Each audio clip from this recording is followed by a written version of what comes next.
बावचे गावचा बंडू. बावचे गावामध्ये बंडू राहत होता.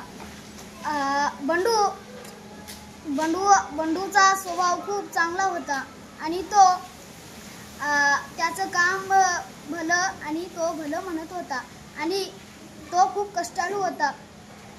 एकदा त्याने पेरणी घातली आणि त्या पेरणीचे पैसे आले.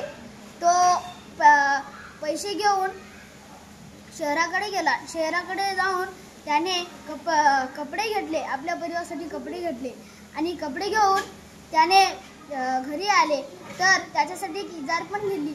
इजार पाहितली तर त्याने 4 बोट जास्त होती इजार. तर तो म्हणला आपल्या गावातल्या धोंडी मामाकडे जाऊन धोंडी काकाकडे जाऊन. धोंडू काकाच आहे का? धोंडू मामा. धोंडी मामाकडे जाऊन तो म्हणला धोंडी मामाकडे जाऊ का? आणि तो म्हणला याच्याकडे जाण्यापेक्षा आपले पाय दुखून घेण्यापेक्षा आपण घरचेच बाया वापरावं असं म्हणला. आणि तो धोंडी मामाकडे जाण्यापेक्षा त्याच्या बहिणीला म्हणला तू मला माझी इजार शिवून देतीस का? 4 इंच कमी करून देतीस का? 4 बोट ना?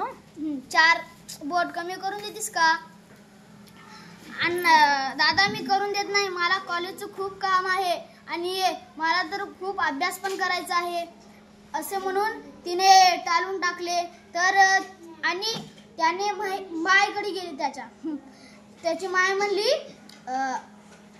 मला खूप काम आहे, मी पण नाही 4 बोट कमी करणार असं म्हणले. आणि त्याच्या बायकोकडे गेला, मी पण नाही करणार असे म्हणले. नंतरून त्याने कटाळून शेताकडे गेले. आपलं काम आपण करावं म्हणून त्याने शेताकडे गेले.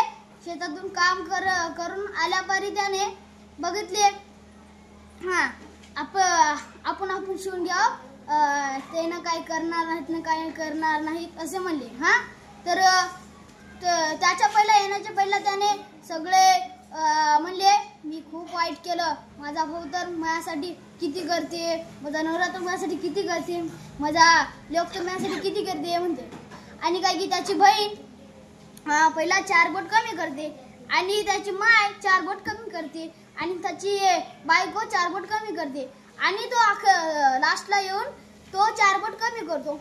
तर लिहून पाहिलं तर काय इतकं कमी आवो आवो म्हणतो. आणि अरे माझी इतके कमी कसं झाले?